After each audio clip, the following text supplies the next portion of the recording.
Hello fans, welcome back to the my new video guys and my YouTube channel guys. Today fans, we are going to talk about guys Samsung phone sound and vibration setting, and today we'll tell guys how to update ringtone in Samsung phone.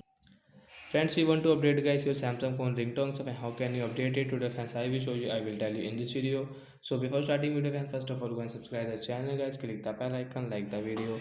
So first of all guys, open your phone setting to update ringtone. After on phone setting guys, you can see this tab settings and how to update ringtone. Friends, click on guys phone sound and vibration setting guys.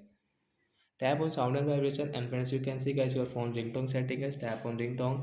So which ringtone guys you like guys, you can update from here. So example for guys, I will update into any ringtone. So sky high guys, I will update it. Friends, I will come back. Friends, you can see guys your ringtone will update into sky high. And friends, you can increase and decrease guys your phone volume from here. This ringtone volume guys, you can increase and decrease from here guys.